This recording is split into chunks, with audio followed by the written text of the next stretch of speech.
तो एक बार फिर से स्वागत है आपका आरंभ स्टडी पॉइंट में। आज हम पढ़ेंगे क्लास 7 साइंस का यह 17वां अध्याय है, वन हमारी जीवन रेखा।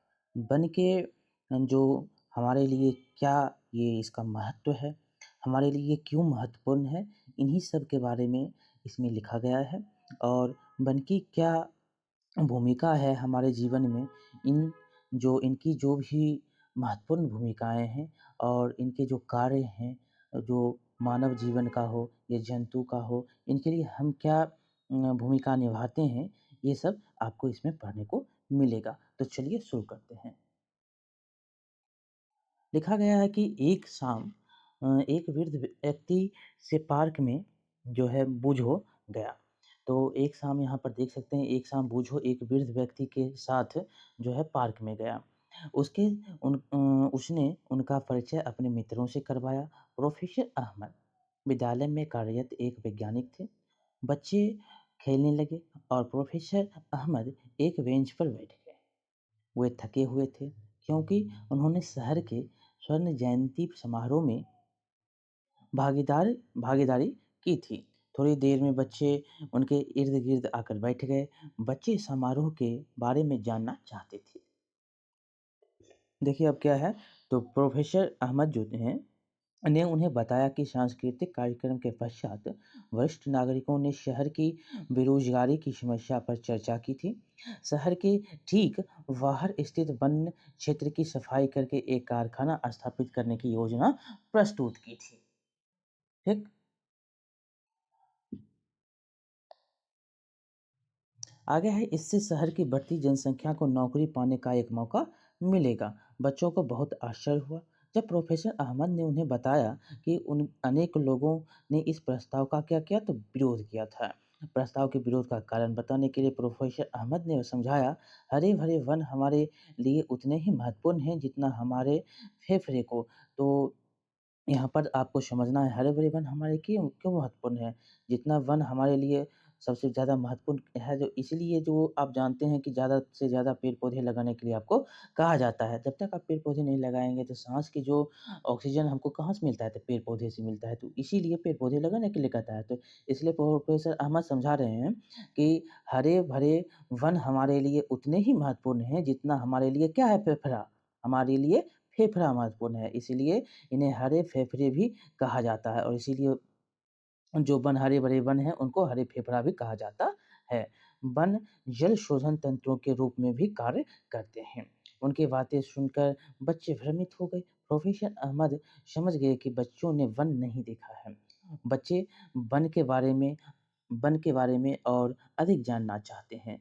अतः उन्होंने प्रोफेसर अहमद के साथ वन में जाने का निश्चय किया। अब देखिए वन भ्रमण होगा और इसके साथ ही आपको वन के बारे में बहुत चीज़ें बताई जाएगी। देखिए एक रविवार प्रातः बच्चे चाकू, हैंडलेस, छड़ी, नोटबुक, यारी जैसी कुछ वस्तुएं साथ लेकर प्रोफेसर अहमद के साथ गांव के समीप के वन की ओर निकल पड़े।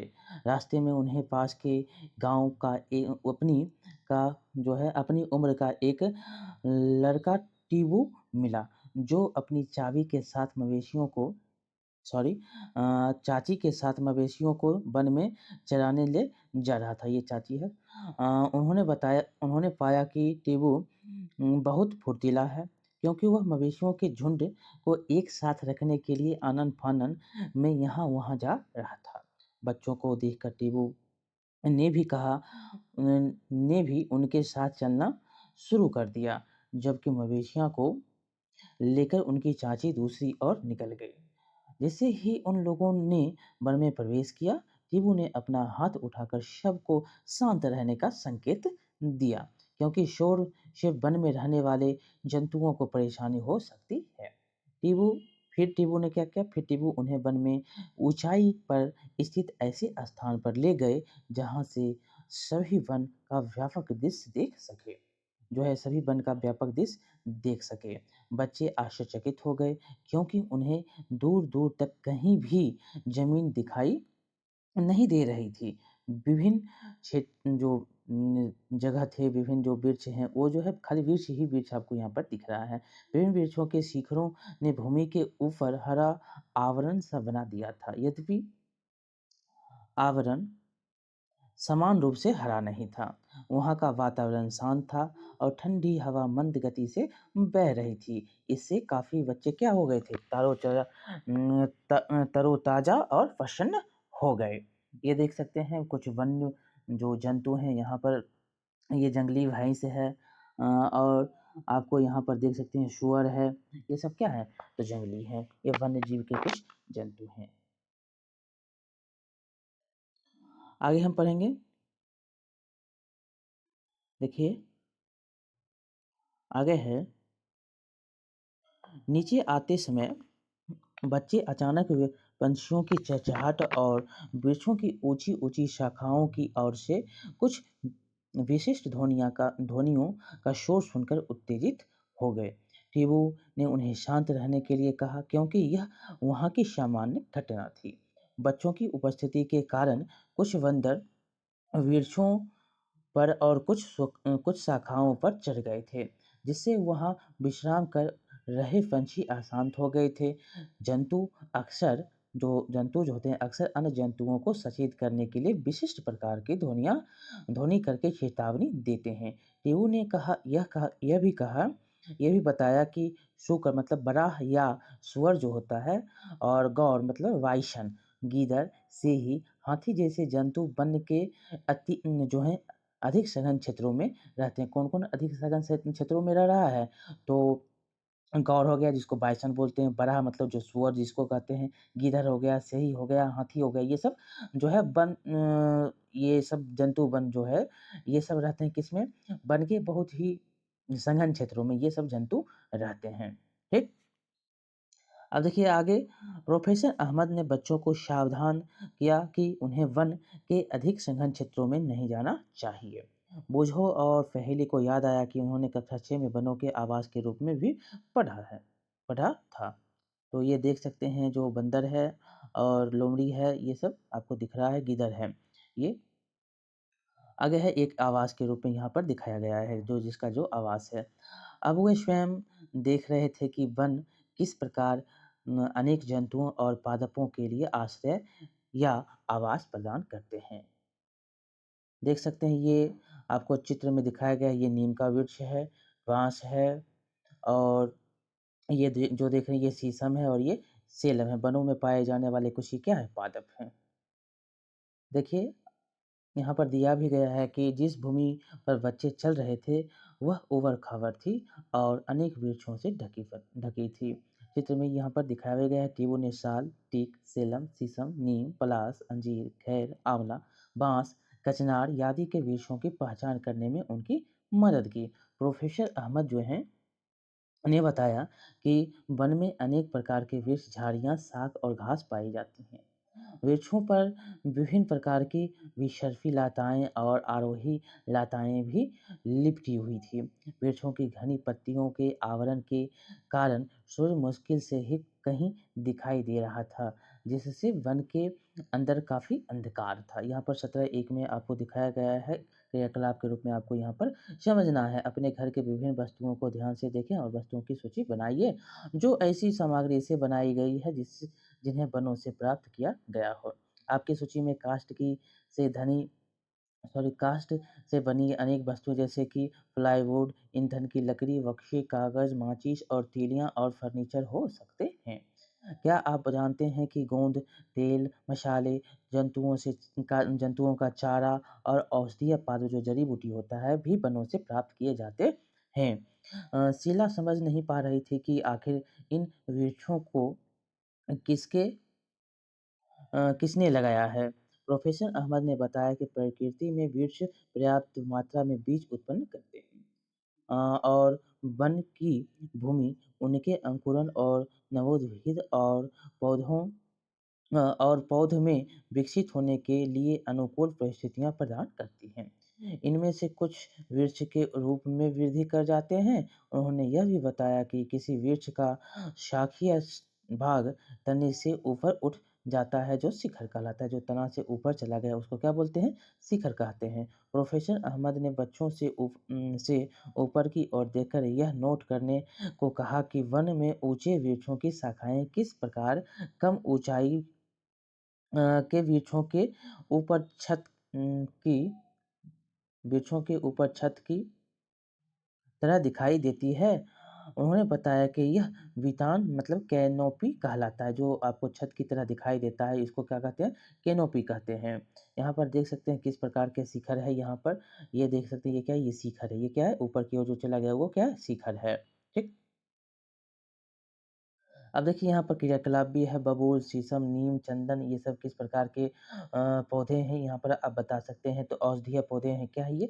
औषधीय पौधे पौधे हैं, ये लकड़ी है, ये गोंद बबूल से गोंद आपको निकालते हैं, चंदन से तेल जो है चंदन, यहाँ पर आप कैसे-कैसे यहाँ पर निकाल सकते हैं, पेड़-पौधे से जो निकलता है, ये चित्र यहाँ पर आपको दिखाएगा और इससे बनते हैं, जो चीज़ बनाया जाता है, ये भी बताया गया है।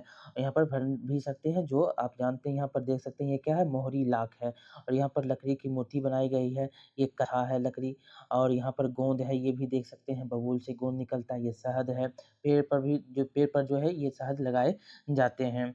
पेड़-पौधे पे भी आपको कटहल के, शीशम पे बहुत ऊपर ऊँचे-ऊँचे जगहों पे आप देखेंगे कि मधुमक्खियाँ शहद की के लिए अपना जो है लगाती हैं खोता जिसको बोलते हैं शहद के लिए यहाँ पर वो उसका भोजन जो होता है मधुमक्खी का, ये क्या है? ये शहद है। ठीक?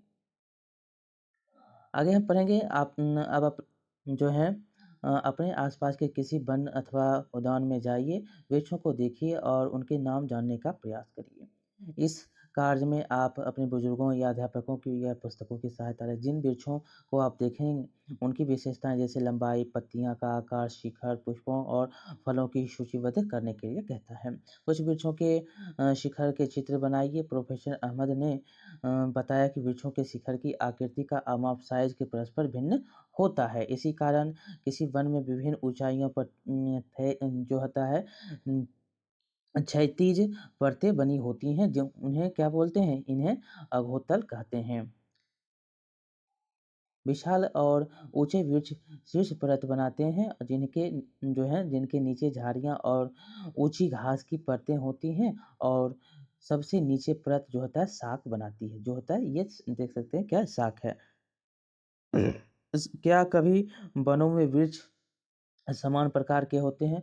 बूझो ने प्रोफेसर से पूछा है। अब प्रोफेसर क्या बोलते हैं? प्रोफेसर ने कहा नहीं, विभिन्न जलवायवीय परिस्थितियों के कारण वृक्षों और अन्य प्रकार की पादपों की किस्मों में भिन्नता पाई जाती है।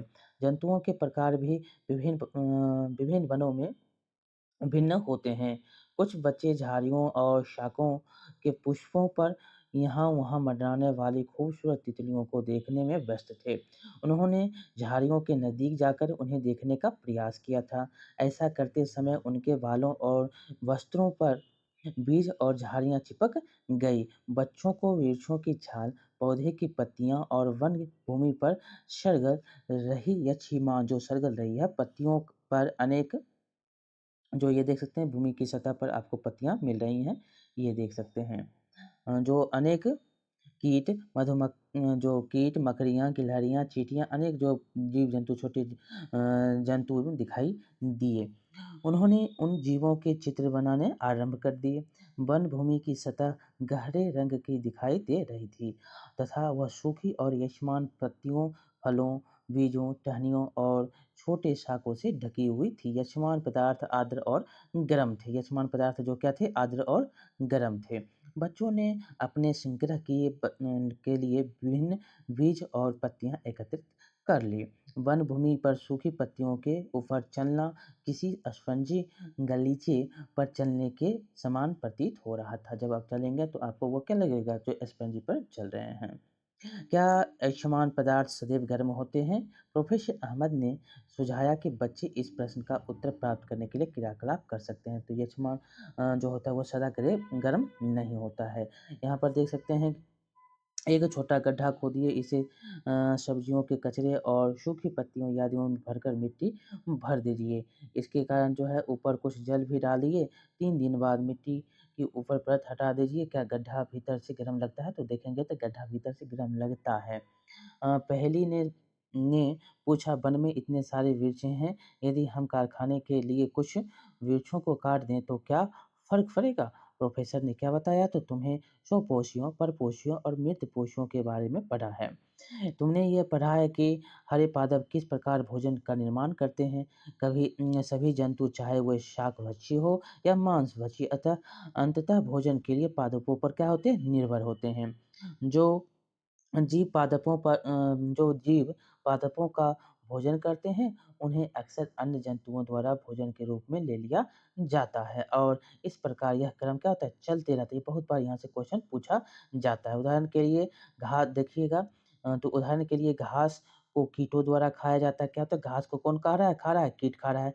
जिन्हें जो है मेढक, कीट को कौन कहा जाता है, तो मेढक खा जाता है। मेढक को कौन खा जाता है, तो सांप खा लेता है। इस इसे खाद्य श्रृंखला कहते हैं, और इसको क्या बोलते हैं, खाद्य श्रृंखला कहते हैं। देखिए यहाँ घास को कौन, कीट, कीट को मेढक, मेढक को सांप, सांप को कौन खा रहा है, तो गरुड़, जिसको उकाव भी बोलते हैं। तो इस प्रकार जो है ये श्रृंखला चलती रहती है। ठीक। वन में जो अर्घ्य है कि वन में अनेक खाद्य श्रृंखलाएँ पाई जाती हैं। सभी खाद्य श्रृंखलाएँ परस्पर संबंध होते हैं। यदि किसी एक खाद्य श्रृंखला में कोई विघ्न पड़ता है, तो यह अन्य श्रृंखलाओं को प्रभावित करता है। वन का प्रत्येक भाग अन्य भागों पर निर्भर होता है। यदि हम वन के किसी घटक, जैसे वृक्ष को अलग कर दें, तो इससे अन्य सभी पर जो है घटक प्रभावित होते हैं। देखिए, आगे प्रोफेसर अहमद ने बच्चों से उन भूमि की सतह से पत्तियों उठाकर उन्हें हेडलेंस से देखने के लिए कहा। उन्हें यशमान पत्तियों पर उन्हें मशरूम दिखाई दिए। उन्हें नन्हे कीटों, मिलीपिंडों मतलब सहस्त्रपादों, चींटों और हिंगों की सेना भी उन पर दिखाई दी। उन्हें आश्चर्य हो रहा था कि ये जीव वहाँ कैसे रहते हैं। प्रोफेसर अहमद ने समझाया कि आसानी से देखे जा सकने वाले इन जीवों के अतिरिक्त यहाँ अनेक जीव और सूक्ष्म जीव ऐसे भी हैं जो मृदा के भीतर रहते हैं।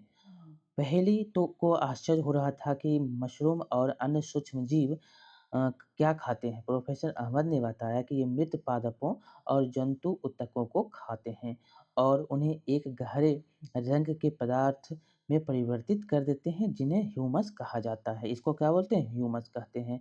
आप पहले भी ह्यूमस के बारे में पढ़ चुके हैं, जो कि क्या था, ये उपजाऊ होता है। ये क्या था, ह्यूमस उपजाऊ होता है। ये देख सकते हैं कि आपको मृदा की कौन-सी परत, ह्यूमस कहाँ पर मिला था? ऊपरी परत में। जो है मृदा के लिए उनकी क्या उपयोगिता है? बहुत ही ये उपयोगी होते हैं। यहाँ पर आपको अनेक प्रकार के खाद उपजाए जाते हैं। यहाँ पर इससे पहले हम देखेंगे जो पोषक हैं, जो कार्बन देख सकते हैं कि क्या है, ले रहा है। कैसे जा रहा है? तो इस प्रकार से जा रहा है। तो कैसे? तो कार्बन डाइऑक्साइड प्रकाश संश्लेषण हो रहा है। यहाँ पर देखिए पोषक, अपघटक, मृदा, और यहाँ से देख सकते हैं पेड़-पौधा है, जल है, और उसके बाद देख सकते हैं ये हमको क्या दे रहा है, ऑक्सीजन दे रहा है। तो कार्बन डाइऑक्साइड प्रकाश संश्लेषण करता है, प्रकाश संश्लेषण पोषक, अपघटक मृदा में पुनः मिलता है, और इसी जल के साथ ऊपर आप देख सकते हैं कि पेड़ पौधे होते हैं, उसके बाद ऑक्सीजन आपको ये प्रदान करते हैं।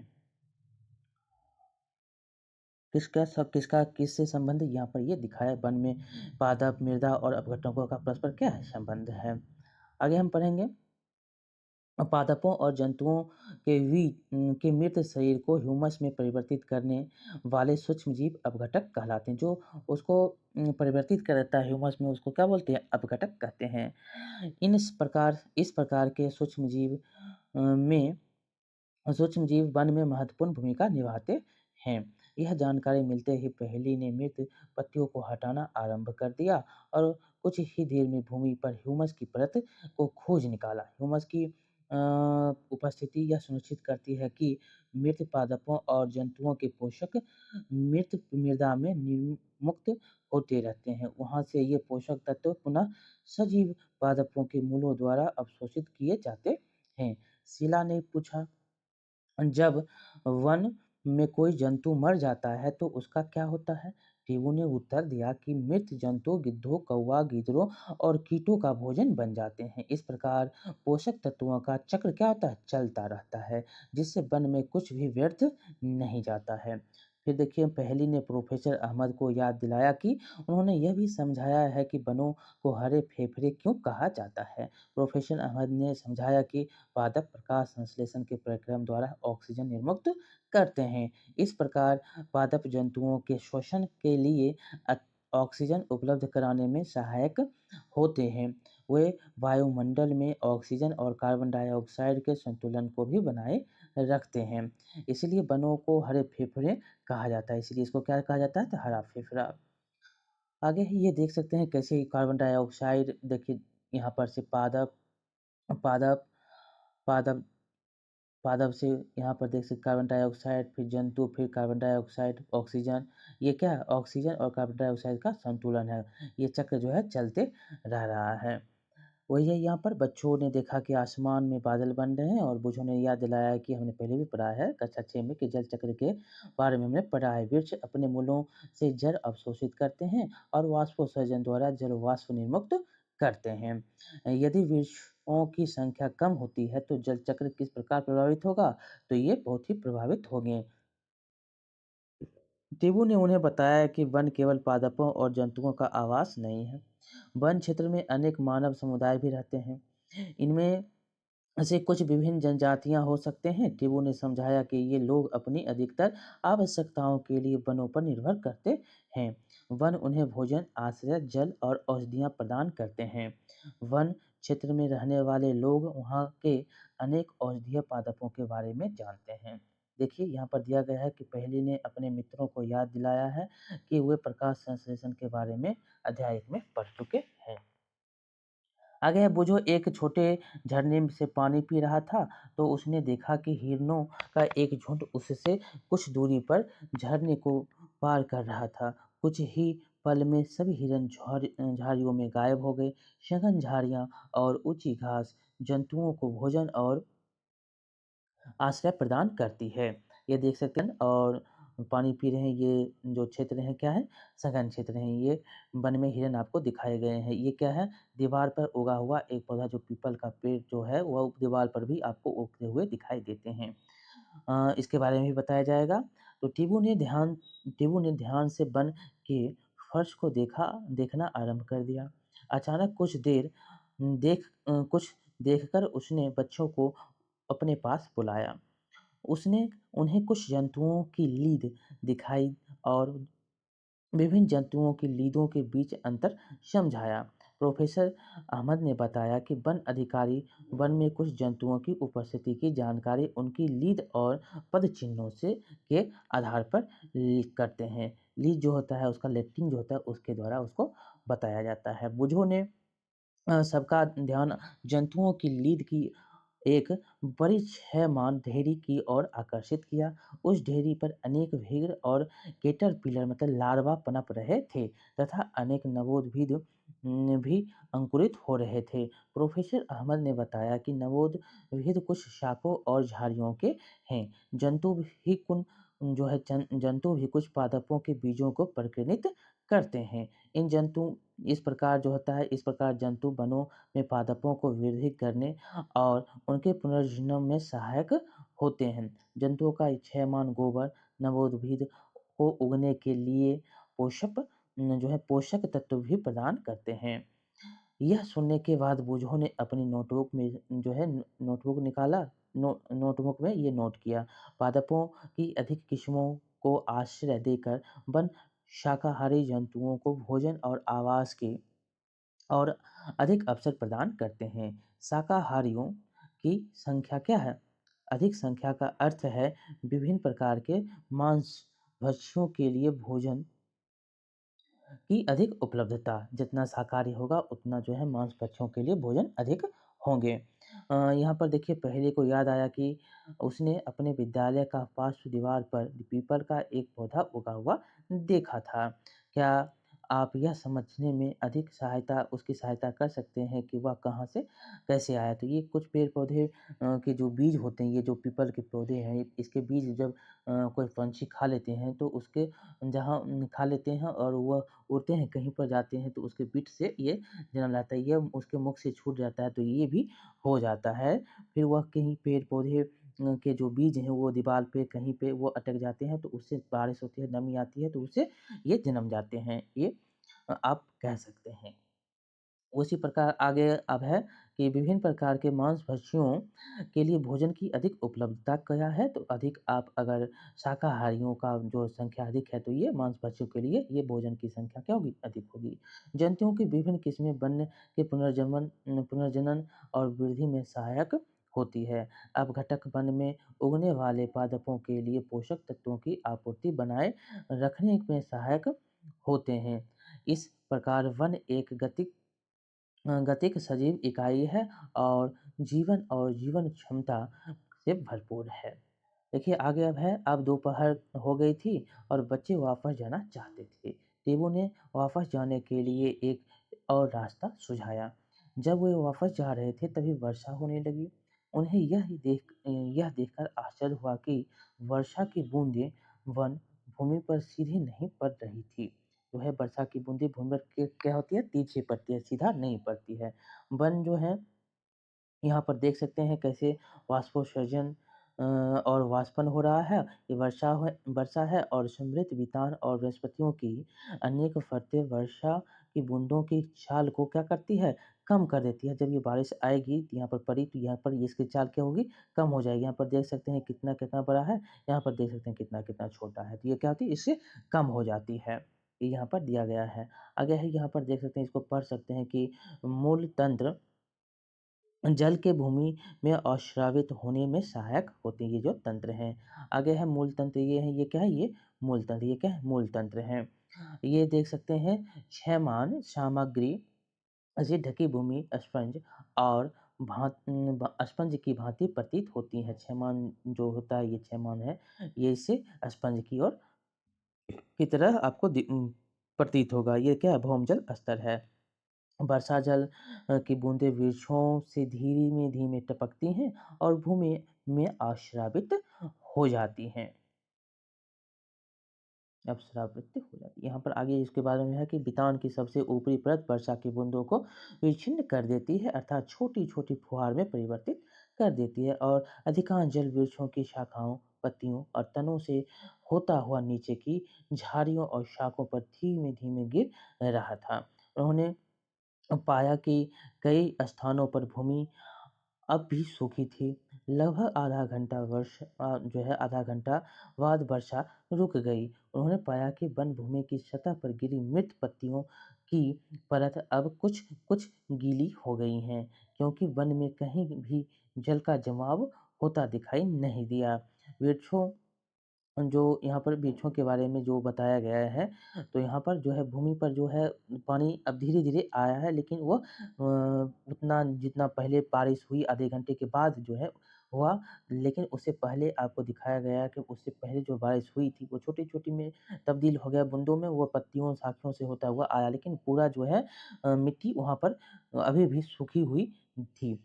पूरा गीला नहीं हुआ था, लेकिन कुछ देर बाद जो है यहाँ पर देख सकते हैं पत्तियों में कुछ जमाव पानी नहीं हुआ था, लेकिन पत्तियों में पानी के कुछ-कुछ अंश आपको यहाँ पर प्रतीत हो रहे थे, गीले हो गए थे।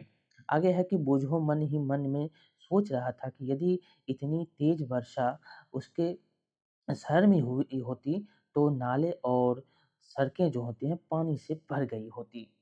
क्योंकि पानी का सोर्स निकलने का नहीं है, तो इसलिए क्या होता है? भर जाता है। लेकिन यहाँ पर पानी का सोर्स क्या है? निकलने का। ये अश्रवित हो रहे हैं, अपस्रावित हो रहे हैं, तो मतलब ये नीचे जा रहे हैं।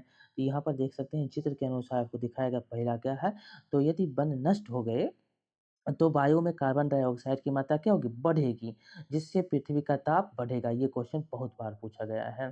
पेड़ों और पादपों की अनुपस्थिति में जीवों को खाद्य और आश्रय नहीं मिलेगा, दूसरा कारण। तीसरा है पेड़ों की अनुपस्थिति में मृदा जल को नहीं बाँध पाती है, जिससे क्या होगा? बाढ़ भी आने की संभावनाएँ बहुत ज़्यादा होगी। हमारे जीवन और वातावरण के लिए वन आरोपण घातक है। जो है अब आरोप अपरोपण जो है क्या है? घातक है। और सोचिए वो हम वनों को संरक्षित रखने के लिए क्या-क्या कदम उठा सकते हैं। यहाँ पर आप जो है चित्र के माध्यम से बाढ़ है तो सोचने के लिए कहता है, तो इस प्रकार आप यहाँ पर बता सकते हैं। आगे है जब आपके शहर में कई घंटों तक उच्च दर में वर्षा होती है तो क्या होता है, तो नाले नाली-नाली जो है, नाले-नालियाँ ये सब क्या होते हैं, भर जाते हैं। प्रोफेसर अहमद ने उन्हें बताया कि वन वर्षा जल के प्राकृतिक अवशोषक का कार्य करते हैं और उन्हें क्या होता है, अवस्रावित होने देते हैं। यह वर्ष भर भौमजल स्तर को बनाए रखने में भी सहायक होते हैं। वन न सिर्फ बाढ़ों को नियंत्रित करने में सहायक होते हैं, बल्कि नदियों में जल के प्रवाह को बनाए रखने में भी सहायक होते हैं, जिससे हमें जल की सतत आपूर्ति मिलती रहती है। इसके विपरीत यदि वृक्ष न हो तो वर्षा जल सीधे भूतल पर गिरकर आसपास के क्षेत्रों में भर सकता है। तेज वर्षा मृदा की ऊपरी उपजाऊ परत को भी क्षति पहुंच पहुंच सकती है, इसे भी क्षति पहुंच सकती है। वृक्षों तथा अन्य पौधों के मूल सामान्यतः मृदा को एक साथ बांधे रखते हैं, लेकिन उनकी अनुपस्थिति में मृदा वर्षा जल के साथ बह जाती है, अर्थात उसका जो है अपरदन हो जाता है। लौटते समय बच्चों ने टेबू के गांव में 1 घंटे का समय बिताया। गांव का मौसम काफी सुहावना था। गांव वासियों ने उन्हें बताया कि आसपास वन से ये जो है घिरा हुआ होने के कारण यहाँ अच्छी वर्षा होती है। हवा भी ठंडी रहती है। यहाँ ध्वनि प्रदूषण भी बहुत कम है, मतलब कम है, क्योंकि वन वहाँ से गुजरने वाली सड़क के वाहनों को शोर को अवशोषित कर लेती है। बच्चों ने गांव के इतिहास के बारे में भी जानकारी प्राप्त की। उन्हें यह जानकर आश्चर्य हुआ कि उस क्षेत्र के गांव और कृषि के लिए खेत लगभग 60 वर्ष पहले वन को काटकर उपलब्ध किए गए थे। टीबू ने टीबू के दादाजी ने उन्हें बताया कि जब वे छोटे थे तब गांव का क्षेत्र इतना बड़ा नहीं था जितना आज है। वो यह वनों से घिरा हुआ भी था। सड़कों, इमारतों आदि के निर्माण, औद्योगिक विकास और लकड़ी की बढ़ती हुई मांग के कारण वनों का कटाव हो रहा है और वे लुप्त होने लगे हैं। दादाजी खुश नहीं थे क्योंकि उनके गांव के समीप के वन का पुनर्जनन नहीं हो रहा है और वह पालतू पशुओं द्वारा अत्यधिक चराई और वृक्षों का अंधाधुंध कटाई के कारण लुप्त होने के कगार पर हैं। प्रोफेसर अहमद ने कहा कि यदि हम समझदारी से काम लें तो हम वनों और पर्यावरण को संरक्षित रखने के साथ साथ जो है विकास कार्य भी कर सकते हैं। बच्चों ने इसी घटनाओं के परिणामों को दिखाने के लिए कुछ चित्र बनाए। अब आगे है कि वन भ्रमण के उपरांत जो है प्रोफेसर अहमद ने बच्चों से सारांश में वनों के महत्व के बारे में लिखने को कहा और बच्चों ने लिखा, हमें जो है वन हमें ऑक्सीजन प्रदान करते हैं, वे मृदा की सुरक्षा करते हैं और अनेक जंतुओं को आश्रय प्रदान करते हैं। वन आसपास के क्षेत्रों में वर्षा का उचित स्तर बनाए रखने में सहायक होते हैं। वन औषधीय पादपों, काष्ठ और अनेक अन्य उपयोगी उत्पादों के स्रोत हैं। हमें अपने वनों को संरक्षित रखने के लिए हर संभव प्रयास करते रहना चाहिए। देखिए, यदि वन लुप्त हो जाए तो क्या होगा, बहुत ही आप भी लुप्त हो सकते हैं, क्योंकि आप उसके सहारे हैं। देखिए, इसके बाद है प्रमुख शब्द वृक्ष वितान, वृक्ष शिखर, अपघटक, ह्यूमस पुनर्जनन और वृक्ष प्रकीर्णन, मृदा अपरदन, अधोतल और वन आरोपण अपरोपण। आपने क्या सीखा, तो यह वनों से हमें अनेक उत्पाद मिलते हैं। वन विभिन्न पादपों, जंतुओं और सूक्ष्म जीवों से मिलकर बना एक तंत्र है। वनों की सबसे ऊपरी परत वृक्ष शिखर बनाते हैं, जिसके नीचे झाड़ियों द्वारा बनी परत होती है। शाक वनस्पतियां सबसे नीचे की परत बनाती हैं। वनों में वनस्पतियों की विभिन्न परतें जंतुओं, पंछियों और कीटों को भोजन और आश्रय देती प्रदान करती है। वन के विभिन्न घटक एक दूसरे पर निर्भर होते हैं। वन वृद्धि करते और परिवर्तित होते रहते हैं तथा उनका पुनर्जनन हो सकता है। वन में मृदा, जल, वायु और सजीवों के बीच परस्पर जो है क्रिया होती रहती है। वन मृदा को अपरदन से बचाते हैं। आगे है, मृदा वनों की वृद्धि करने और उनके पुनर्जनन में सहायक होती है। वन क्षेत्रों में वास करने वाले समुदायों को वन उन उनके जीवन के लिए आवश्यक सभी सामग्री उपलब्ध कराते हैं। वन इन समुदायों को जीवन का आधार प्रदान करते हैं। वन जलवायु चक्र, जल चक्र और वायु की गुणवत्ता को नियमित करते हैं। तो इस प्रकार ये चैप्टर जो है बहुत ही इम्पोर्टेंट है वन के बारे में, आपने इसमें पढ़ा। यहाँ से जो भी क्वेश्चन बनते हैं आप बना लेंगे। यहाँ पर देख सकते हैं कि आप जानते हैं कि भारत में जो है भारत में कुल क्षेत्रफल का लगभग 21% वन क्षेत्र है। स्वतंत्रता प्राप्ति के बाद से यह निरंतर कम होते जाता जा रहा है, लेकिन ऐसा प्रतीत हो रहा है कि अब हमें हमने वन आच्छादित क्षेत्र को महत्व को समझ लिया है। हाल के वर्षों में किए गए सर्वेक्षणों से यह संकेत मिल रहे हैं कि वन आच्छादित क्षेत्र में थोड़ी वृद्धि हुई है। तो इस प्रकार ये आपका चैप्टर समाप्त हो जाता है। आपको कैसा लगा आप बताएंगे, लाइक करेंगे, शेयर करेंगे और सब्सक्राइब करना नहीं भूलेंगे। मिलते हैं अगले वीडियो में, तब तक के लिए बहुत बहुत धन्यवाद।